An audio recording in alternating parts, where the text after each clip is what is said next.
what is this topic? Towards semantically correct and information-rich databases means that we, or I, have pretty much like a statement for what I'm working on, and that is that using inferior tools makes life harder than needed. And I see me as a contributor to the world you're using, to the things you're using to make life easier for you. I also had like the stupid idea at the Calphad conference to include some generated pictures. So a very bad comparison is that a spoon is a good tool if you want to eat just a small portion of rice. I'm not sure why, but it like generating that image, the bowl did not appear for some reason. Next idea was like, what is an inappropriate amount of rice to eat with a spoon? I asked for a mountain of rice and I got a straight up complete mountain. So I guess, yes, it is very inapplicable to use a spoon to eat that mountain. I don't know where this thing is going to take us. More concretely, at GTT, we have actually recently published this paper on the Calphad optimizer, which is a bit like the formalized way of how we introduced this. I think we have been presenting on this for around about 3 years now in different iterations, that we developed a new database assessment tool, mostly because we saw, again, coming back to that inferior tool statement, that we saw that the previous state or the current state of optimization performance is very hard. With the Calphad optimizer, we created a tool that is, at least to me, and I also got some feedback on this that I guess is providing enough hints and context that this is actually true, is that we do have a much better data management and accessibility of experimental data, which is really just the experience that people provide to, or like that you provide, like basically user will be providing to the program to inform certain operations or assessments. Then we have the assessment parameters themselves, which is the parameter ranges for certain thermodynamic parameters, which is the accuracies that we put on certain experiments, the weights and all of this. So this is something where for all of this, we provide, using the Calphad optimizer, a modern research structure, a data structure that you can use, and that is, it just makes your life easier. It's a good tool.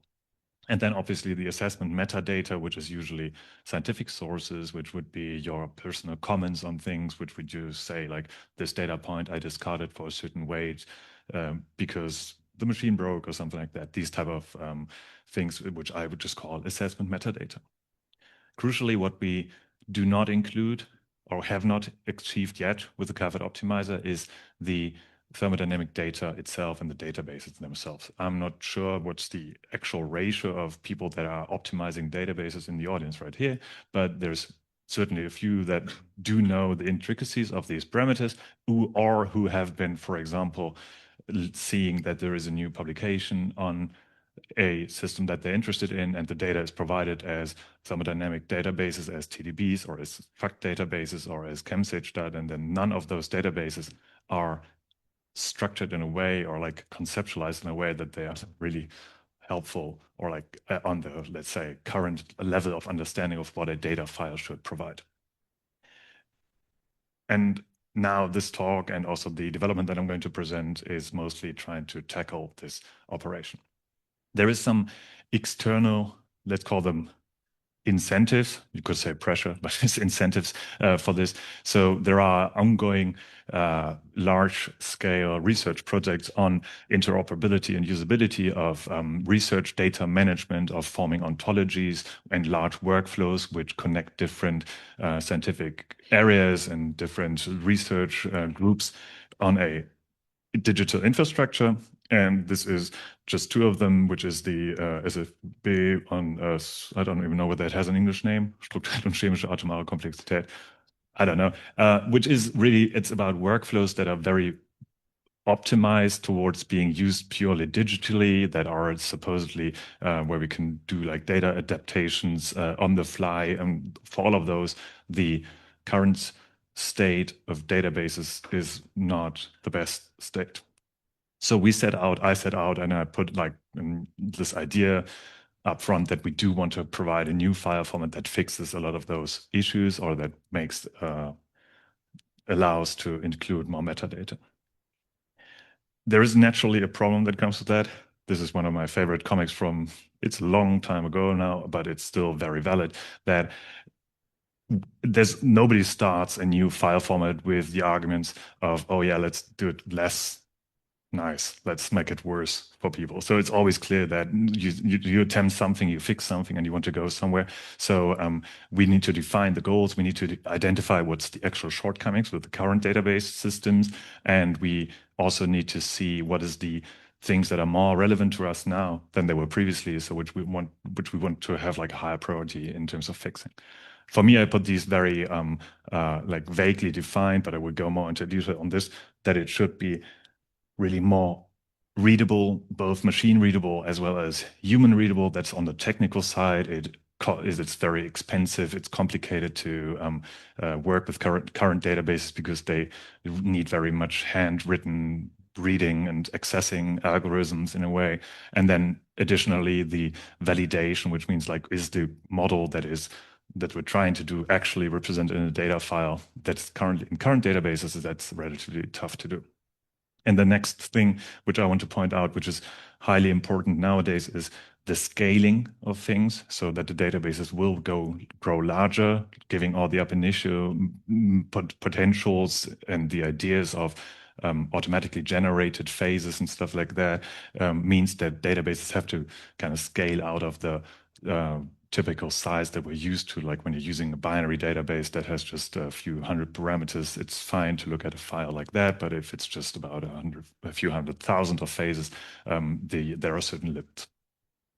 Okay, so maybe to be a bit more hands-on in terms of what are you actually going to experience about this, is that I would start with this overview of I had like the title of the slide. At first I said it's the confusing world of databases, but then I changed it, like said that maybe it's too negative, less negative. What's our universe of databases? And there's certainly quite a few different types of databases that you may interact with. That's also, again, this is not all users, not all of you will probably see or use all of those databases, but just the general concepts. There are certain good reasons for the existence of those databases.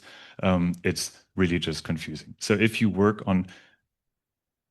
with Equilib, you have to access Equilib databases, or like FactSage databases, which is FactSage DBs. This is quite transparently easy, possible to translate to ChemSage files, which is the ones that Calphad Optimizer needs to access. This is for the open databases. If we have encrypted databases or closed databases, we also have those CST files, which is where you cannot look into the parameters. But both of those, both the ChemSage files as well as the CST files, can be accessed using ChemApp. Obviously, the Calphad Optimizer can only access the open databases because encrypted databases aren't subject to optimizing parameters. There is the way, which is also the relatively typical way of how you would encounter like published databases as TDB format. We provide a tool. That's a thing. I think the first tool that I wrote when I joined GTT was the TDB reading program that converts it into FactSage databases. I think it has been working great because I haven't received many more bug reports, or everybody stopped working with it. I sure hope it's the first one. Anyway, so this is the way you can interact with all those databases. I kind of want to point out that the arrows go both ways for Equilib and FactSage DBs and ChemSage stats and Calphad Optimizer, so you can transpose between those databases relatively easily. Whereas, for example, the TDB to FactSage database surely is just a one-way thing. We can't do it the other way around. Roughly spoken, this is clearly these boundaries aren't as hard as they look on this diagram, is that the commercial databases usually belong to the FactSage and Equilib side. And if you were not using the commercial databases, or if you tried to develop your own databases, this is what you'd use the Calphad Optimizer for. Yes, you can use ChemApp with the encrypted databases, but I just didn't know how to put that in appropriately in this diagram. Anyways, you saw already, or you're seeing on the screen, the thermML at the bottom right corner. This is the proposal from me, or like from us, which we put forward, which is an XML-based data format that, as of now, or as I will also explain a bit later on, be used by ChemApp and Calphad Optimizer. So why should you be interested? This is probably the one question that a lot of you will ask, because this is not affecting any of the commercial databases right now, but it will affect how you interact with certain programs in the future, or if you want to work on database iterations, or like if you are doing assessments or parameter studies themselves. I'm sorry, and yeah. This will be something you should be interested in, because the path forward is going to go through that. For us, why this is interesting is that we do have the ability, which we lack in all the current database structures and the current database concepts, is that we want to uh, be able to have additional phase properties. So it starts with densities.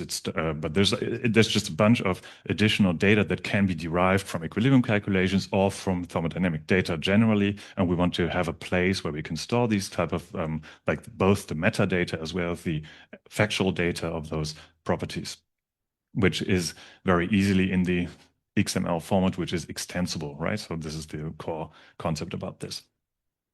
Additionally, and that's also something that I think is affecting a lot of you, are really looking forward to using metadata-rich data sets. So this means that if you as an experimentalist have data points and you publish them and you write a long text about those, the text and all the judgments then went into generating certain experimental data will not outlive the data. They don't come with the data. If somebody just takes the database, uses the data, and does the calculations, the paper isn't usually attached to this.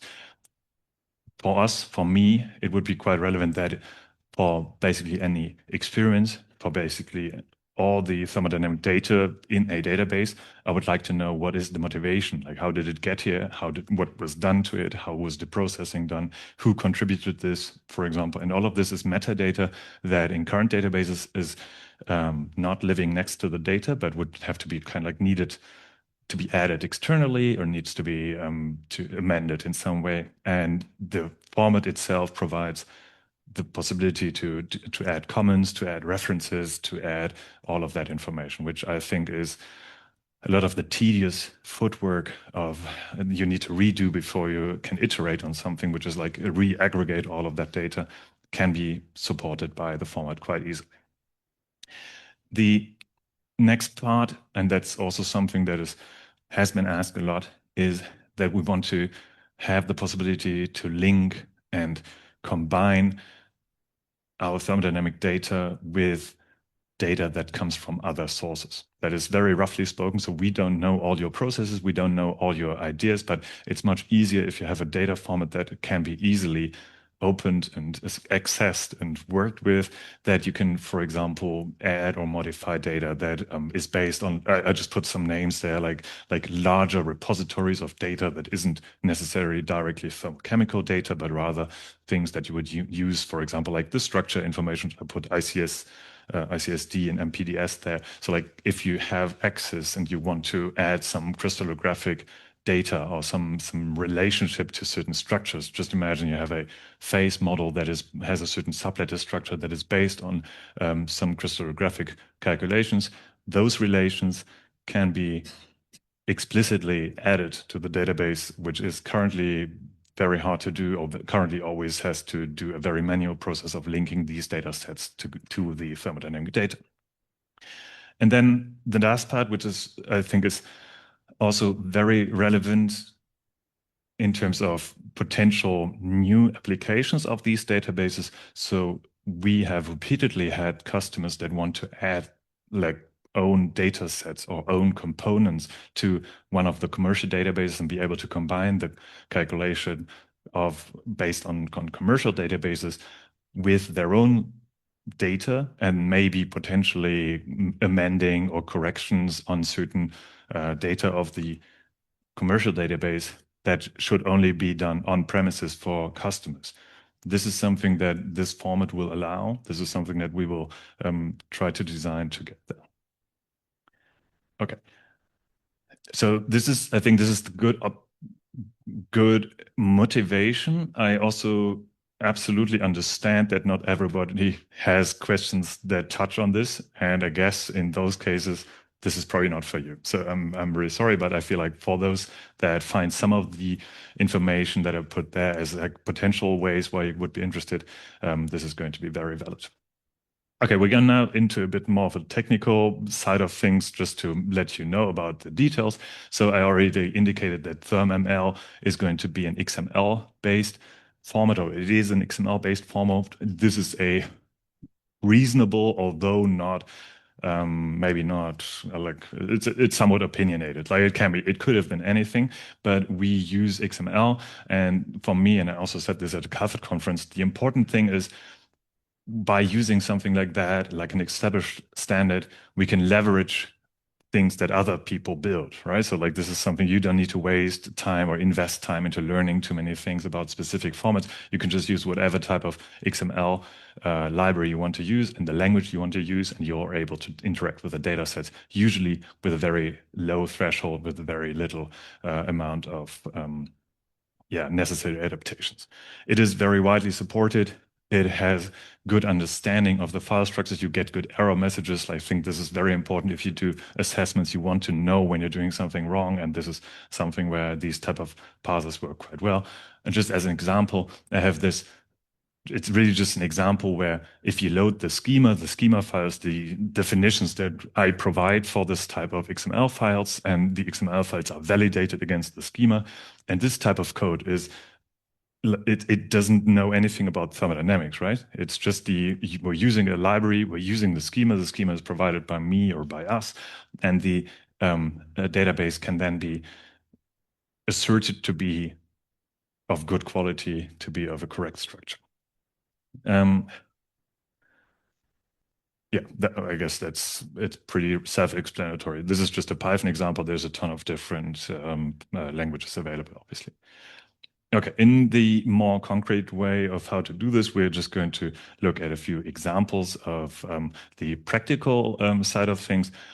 For that, I have 4 different categories. These are not very strictly defined, so like you can probably assume that there's like some overlap, but I would want to start with validation of XML files. So you saw this, how you can do that with a Python script part. But if you look at something that is more realistic, so like in a recurring editing scheme of the file, you can also, for example, use something like a VS Code extension for this one, and it gives you very clear, very easy error messages. So if you, for example, if you mistype this one state attribute of a phase, it will just give you an error message, this doesn't work, and this happens on the fly. Like while editing the file, you can see these type of hints, and the indication that it needs to be one of those 4 values is probably enough to really highlight the error that you made. Similar things is just about missing attributes, missing members. You will get notified that if you have something like that end member, you need to provide a description, a comment, and the constituent array and such. Like this is just examples. Again, in here, in this case, if the high temperature, if for some reason you put some text there and it can't be qualified as a number, it will also indicate that error very easily and very quickly. I think this is a copy of the previous one. Yeah. And then there's also like if you're missing data, and for me, very exciting. Maybe exciting is too much, but very helpful.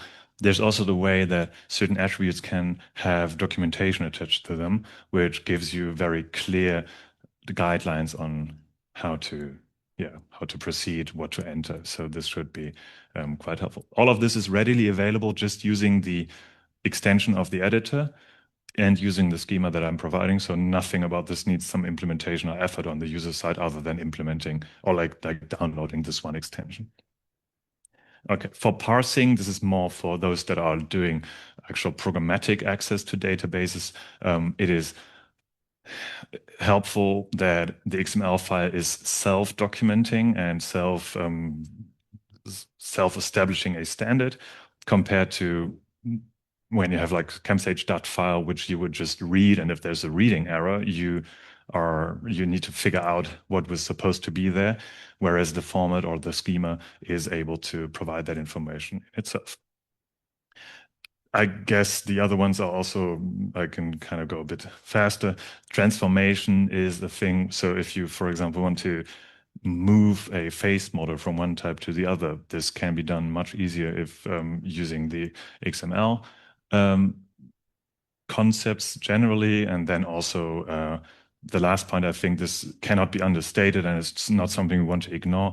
But if you use LLMs to interact with these databases, they are much better at understanding and working with the structured data that an XML data set provides compared to these yeah, to the proprietary formats that we are getting used to in our universe.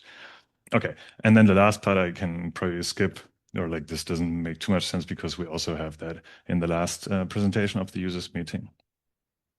Okay, I can also show a few more examples. This is, I will just can give you a few of those examples, what I have already put in place.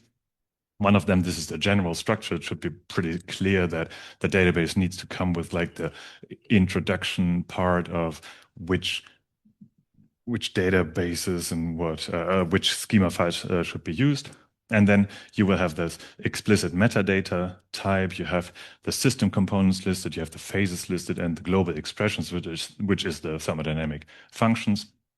And then, just as an example, I will go through a few of those quickly. If you want to see more like this or actual examples, I'm very happy to show it to you on my computer. You could just come by. But for example, this is the metadata set, and you can already see that this allows to have much more information and more rich information about who interacted with the database. So if you were going for collaborative efforts on a database, this surely helps a bit easier than just the numbers or like the straight up files that were used.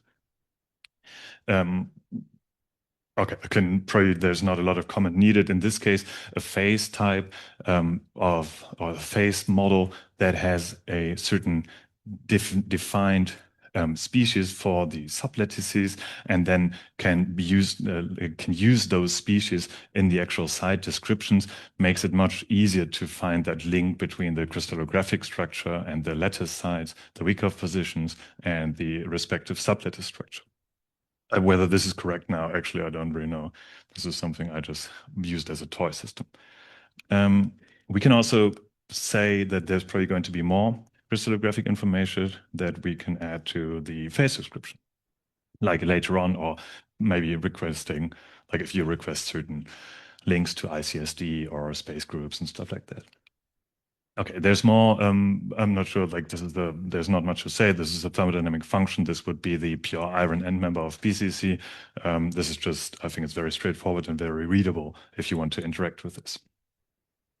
Doing this and doing all the schema definitions and the documentation and the descriptions of these documentations, there's an interesting side effect, which is that we're actually building an ontological dictionary. And this is something that has been on the horizon, I guess, in many scientific sub-communities for a while. There is the ontologists, the predators of knowledge. They will they will try to understand every field of science generally. And for the thermodynamic and the Calphad community, this has always been a bit hard to talk about certain Calphad concepts to outside the community people. And this is usually because the vocabulary is different.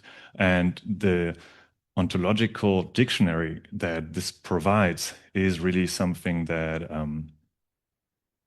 yeah, that kind of like shows a path how this can be done. So it means that we can, by properly documenting all the pieces of such a format and all the parameters and attributes of the phase models and the components that we put in these phase models, we are building something like a knowledge graph that is then applicable and can be used by the, yeah, what I say, like ontology community. So which then can connect to larger other data what do you say, like data concepts probably, which is I think needed in terms of larger scale scientific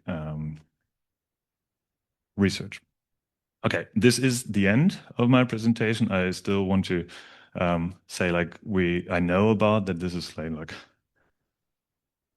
we trying to do a thing again that a lot of people have done, but I think I could convince most of you that this is hopefully at least quite a step up from the previous formats that we have.